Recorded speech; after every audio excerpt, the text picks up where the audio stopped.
Support comes from the Missouri Forest Products Association, providing more than 41,000 jobs in the production of wood pallets, railroad ties, white oak barrels, hardwood floors, and more. Details at choosewood.com. From St. Louis Public Radio. This is St. Louis on the Air. We were alerted to the presence of the Federal Bureau of Investigation by a booming loudspeaker. The FBI, you have a federal warrant for this address. Keep your hands up and follow orders.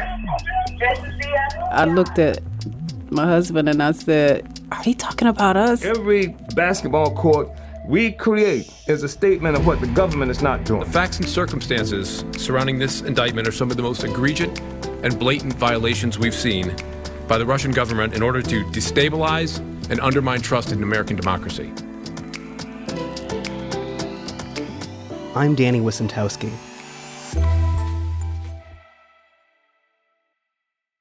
St. Louis has a brand new basketball court. It sits on a corner of West Florissant Avenue in the Fairground neighborhood, nearly complete. The hoops are up, as are the fences, lights, and the free throw and three-point lines. It sits on what was once a vacant lot. A dividing wall is now covered with a mural of two basketball players, a man and a woman, both black, posed dramatically against a black, red, and green Pan-African flag. Painted on one end of the mural is the court's logo. It's a basketball, wearing a black beret turned to the side, a red star in its center, encircled by the words, Black Power Vanguards. The court echoes the ideals of the organization that funded it, the African People's Socialist Party. The group arrived in St. Louis with its founder in 2017. Over the years, the group has transformed several properties in St. Louis. They created a farmers market and community centers through an affiliated group called the Uhuru Solidarity Movement. The basketball court is the movement's biggest footprint in St. Louis. It's supported by a GoFundMe campaign that took in nearly $130,000. But last month, before the hoops were even installed, the Uhuru movement and the African People's Socialist Party became embroiled in controversy.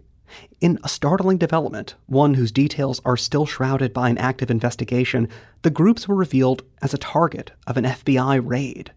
The FBI raided several locations belonging to the African People's Socialist Party, including one in South St. Louis, in the early morning hours of July 29th.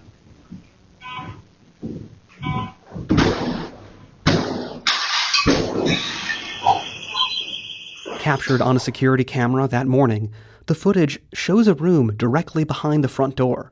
Inside, the opposite wall displays a rack of various apparel, t-shirts mostly, with socialist and revolutionary imagery. On the second floor, Omali Yeshitela and his wife, Zené, had just gotten up.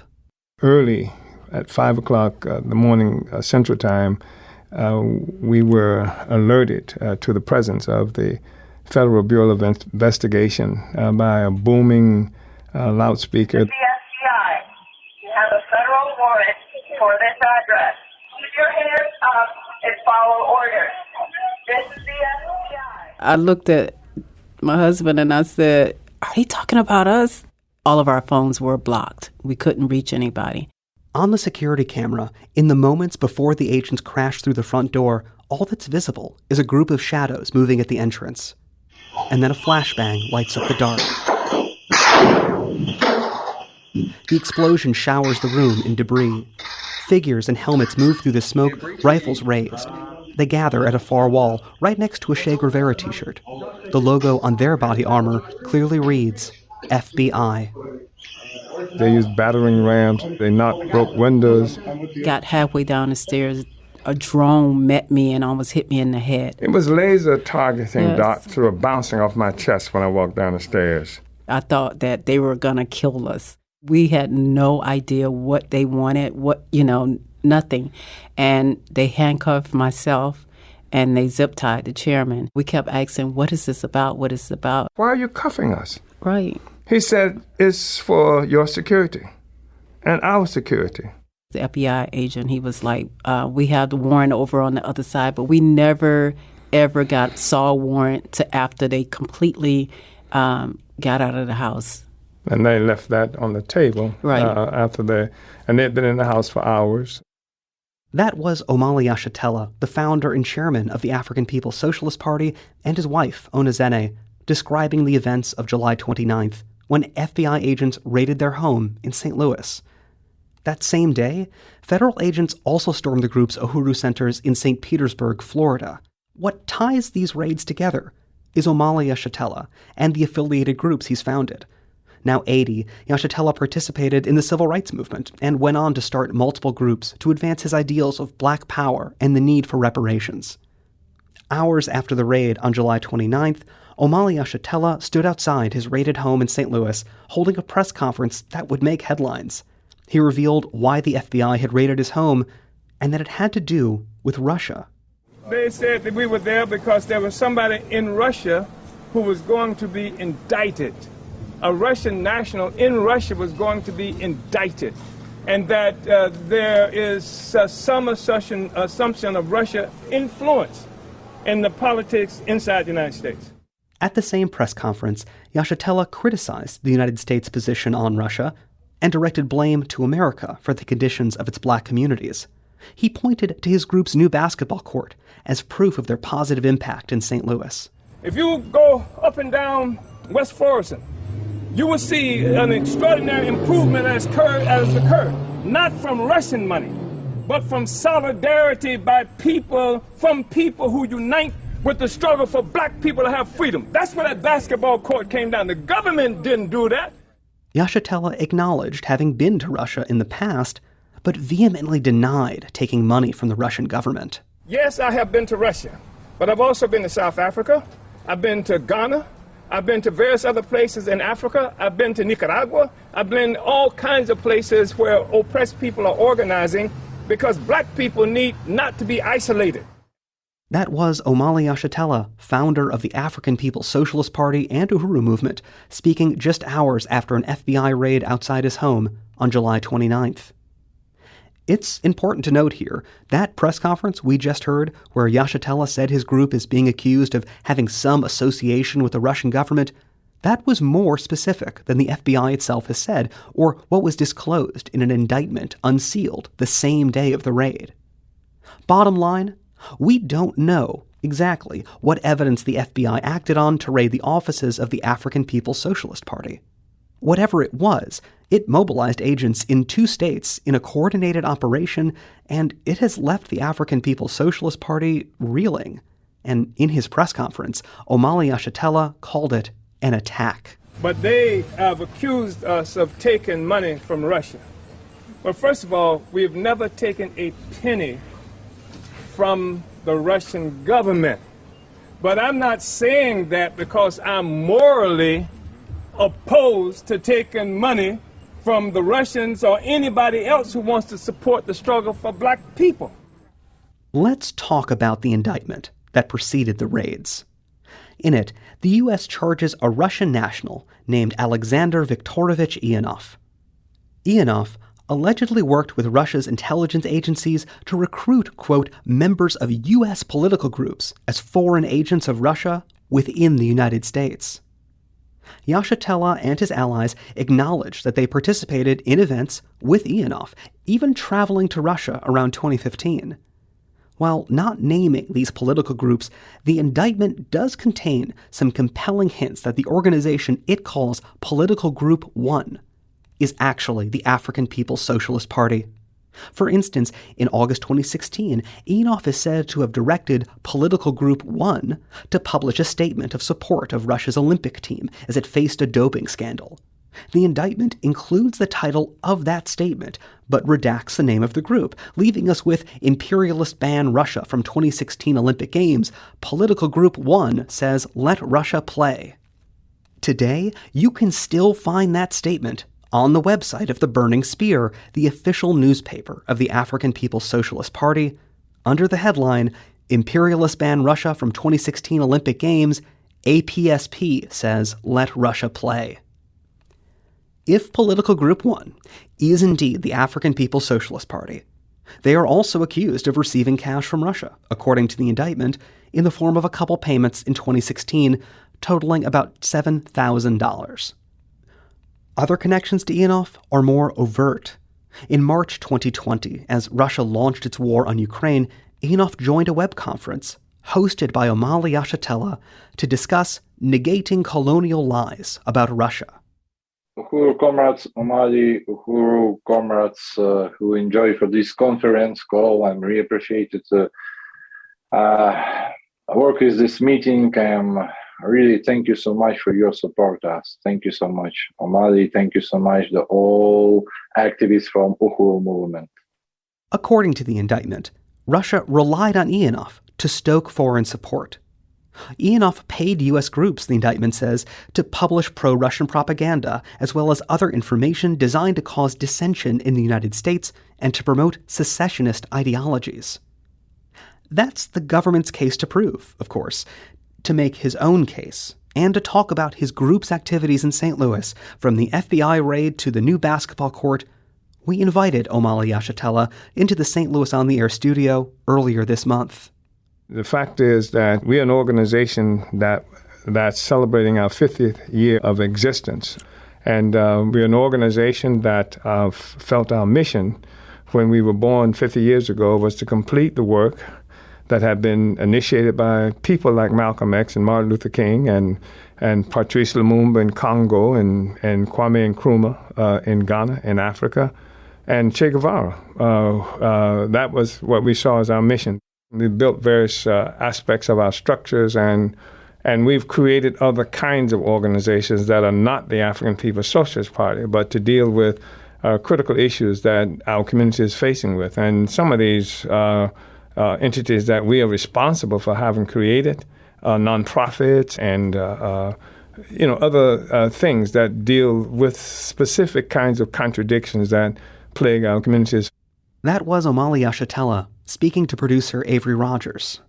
In 1972, Yeshitela founded the African People's Socialist Party along with the Uhuru movement in St. Petersburg, Florida.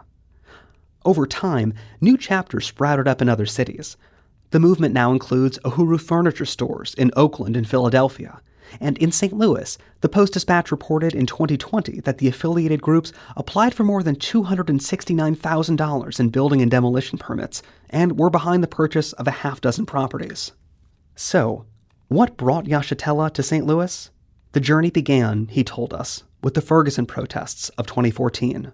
St. Louis became sort of ground zero after August 9, 2014 murder of Mike Brown. And everybody, they had all kinds of forces come into St. Louis. The media was here. A lot of money was put into St. Louis to divert attention from real contradictions. And so we came into St. Louis because of that, because we have experience as organizers. So that's why we came into St. Louis. And when we came to St. Louis, it was unbelievable. The first time I came here, I thought I was in some strange, extraordinary community. I'm looking at we're meeting in a place, and then right across the street and next to it, buildings and states of collapse and what have you. So I thought this was an extraordinary thing that was not usual. It was not ordinary, but it was really ordinary. And so we ran into that kind of thing here. And just the overall kind of despair that people were confronted with. And we also ran into people who wanted to change. Mm-hmm. And so we began to organize here in St. Louis among those people. And because St. Louis has the black community of St. Louis has such a rich history in so many ways, politically, culturally, in terms of resistance, et cetera. So St. Louis is the place for us to be. This is a new ground zero in terms of the struggle of black people in this country right now and much of the world. It wasn't just Omali Yeshitela that made the move to St. Louis. His wife, Zené, who serves as the deputy chair of the African People's Socialist Party, is also a recent St. Louis transplant. She told St. Louis On the Air producer Avery Rogers that after she arrived, she encountered the decrepit conditions of some St. Louis neighborhoods. And she saw it as an opportunity to help her new home. I came here at the end of 2016 and I was sent here by the chairman to look for a community center. And actually found one when we first got here, when I first visited in November of 2016. And then I came back in June to purchase that building in 2017. But I was only supposed to be in St. Louis for a week. And then when I got here and really just saw the conditions of North St. Louis, I called the chairman on the phone and I said, look, if I leave here now, I'm not going to be able to come, back here, for another 2 years. So I ended up staying in St. Louis. I never went back to Florida. We renovated the Aquaba Hall, the Hoover House on West Florissant in 10 months because we had already booked. It's a rental space as well where people in the community, they can afford to have their wedding there. They can have baby showers, all kind of events there. So we had already started booking to have a rental there. So we had to get done. So we renovated a 9,000 square foot, 3-story building in 10 months. That was Zené Yeshitela, the deputy chair of the African People's Socialist Party. After settling in St. Louis, the group didn't stop with the community center. They launched the Black Power Blueprint, which, according to its website, seeks to transform North St. Louis through renovation, economic development, and political power by and for the Black community. According to Zené, the group's work has already improved St. Louis neighborhoods. So right next door to our community centers, there were two abandoned buildings that had been left there for at least 30 years. So we purchased those buildings and we tore them down and we made a beautiful outdoor venue, a state-of-the-art outdoor venue where we also have our community garden and we also hold our One Africa, One Nation farmers market every week in St. Louis now. So, it's been really, really good. And what happens is that the community start to see this and they start to fix up their houses and the building right in front of us, lady purchased that and she's renovating it now. Everybody started cutting the grass and, it's just a ripple effect when everybody see that there's something really to fight for your community. So it's amazing process. I love St. Louis. That was Zené Yeshitela. She and her husband, Omali, remain in their leadership positions over the African People's Socialist Party and its affiliates.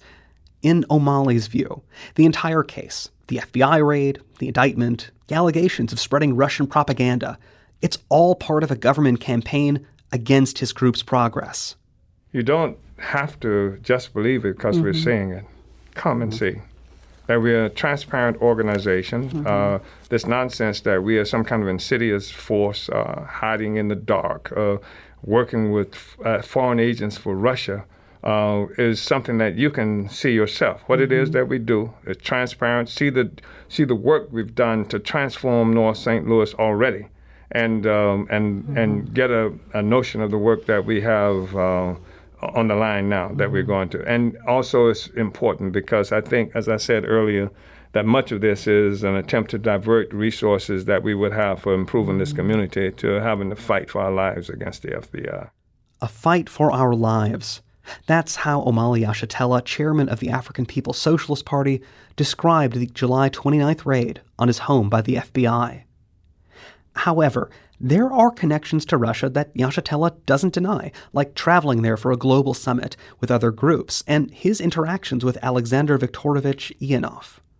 Ionov is the founder and president of a Russian government-funded group called the Anti-Globalization Movement of Russia, and he's the only person named in the indictment that preceded the raid on Yeshitela's home last month. According to that indictment, Ionov recruited members of groups in the U.S. and other countries, including Ukraine, to attend Russian conferences that encouraged them to, quote, advocate for separating from their home countries. In response, Yeshitela insisted that he never took money from Russia to fund the group's projects in St. Louis and other states.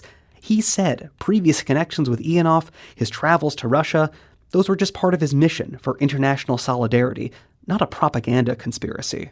They are busy right now constructing some kind of case that presupposes that I'm a pawn, a puppet of Russia. I needed Russia to tell me, to talk about what's happening to black people in this country. Somehow I'm an agent of Russia trying to besmirch the pristine reputation of the United States when it comes to black people in this country. And I've been talking about what's happening to us all my life. They showed me the name of one of the persons, a Russian national who they say was indicted. And then since that time, I have learned that we are pawns of Russia. That's an allegation, and that Russia is using us to say bad things about black people in this country. It's some kind of propaganda, for Russia, and then using us to somehow besmirch or undermine the pristine electoral process in this country. And all of it's absolutely bogus. We are hearing today from Omali Yeshitela, chairman of the African People's Socialist Party. The group is behind a brand new basketball court in St. Louis, but it's also facing accusations of being part of a Russian propaganda campaign. And in July, the FBI raided its Uhuru centers in St. Louis and St. Petersburg, Florida. On Wednesday, we reached out to the St. Louis office of the FBI.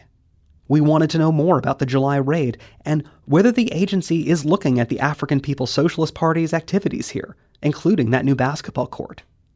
On Thursday, we heard back from the FBI office in Tampa, Florida, which is leading the investigation. In an email, a spokesperson cited the investigation, writing, "Due to the fact that it is ongoing, we must respectfully decline to comment."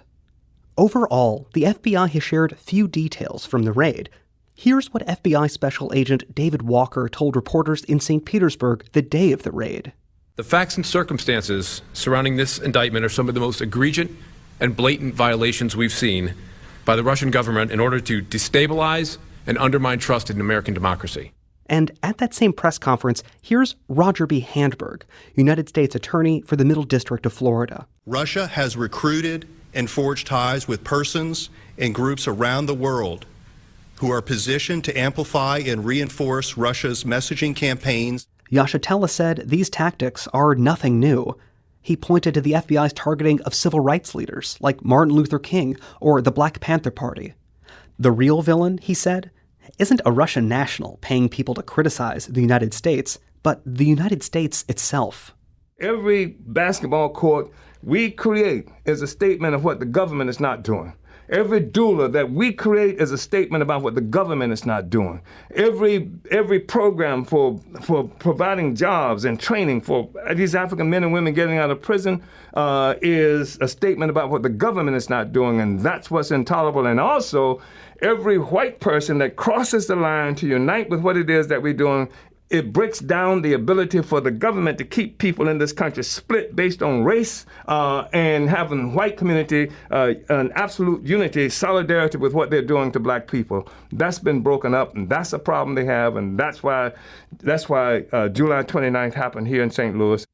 Whether you believe Omali Yeshitela or the FBI, the indictment and raids leave a blurry picture of what is actually happening between Russia, its intelligence agencies, and these local activists trying to improve St. Louis communities. In one corner of St. Louis, however, there's no doubt about the influence of Yeshitela and the African People's Socialist Party. The Black Power Vanguard basketball court was built with money raised by chapters of the Uhuru movement across the country. And a new court really means something in St. Louis, where less than a third of city parks have courts. A new basketball court in St. Louis means something to Tyler Small, who grew up playing basketball in North St. Louis County, at least when he could find a place to do it. He spoke to St. Louis On the Air producer Maya Norfleet on Tuesday. Growing up, trying to find a court was really difficult, especially as a kid, because you would either have to walk miles to get to one, and then walk back after playing, unless you were lucky enough to get a ride or ask for a ride.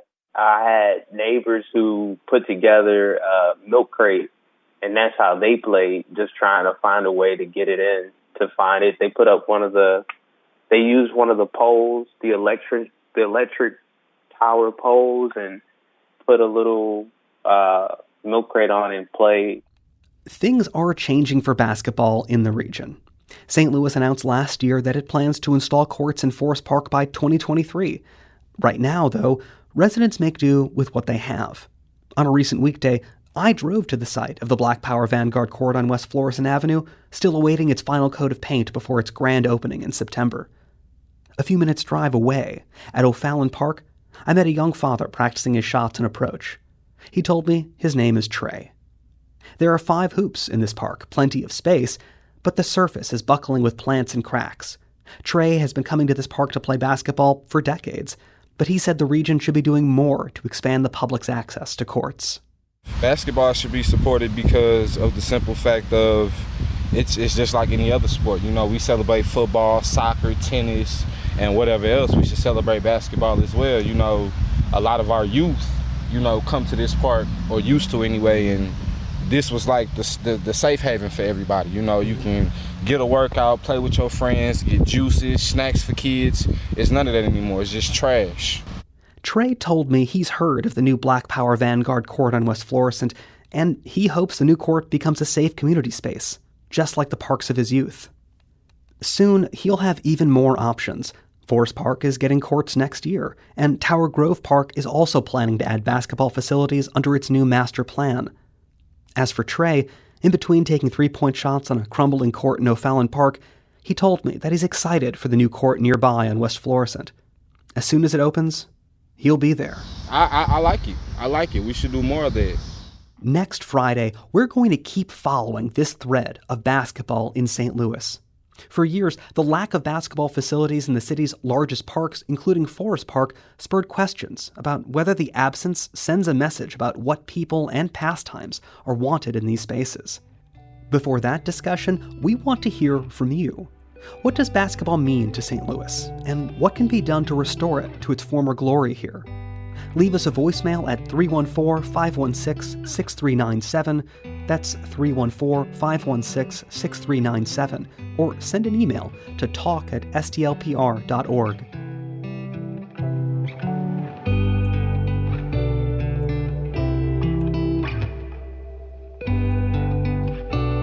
This episode was produced by Danny Wissentowski and Avery Rogers. Podcast design by Aaron Dorr. Production assistance from Avery Rogers. Our executive producer is Alex Hoyer. St. Louis on the Air is a production of St. Louis Public Radio. Understanding starts here. Our podcast proudly supports St. Louis artists by using music from Life Creative Group.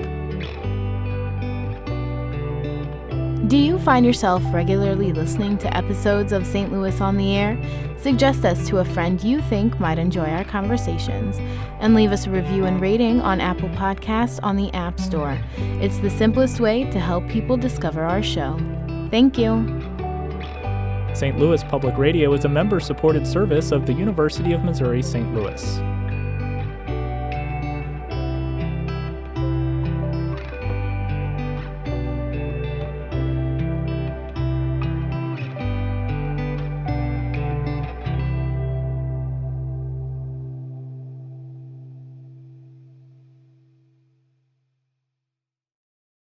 Support comes from Missouri Forest Products Association, committed to sustainable and sound conservation of the state's forests, which support more than 41,000 Missouri jobs, resulting in a $10 billion industry.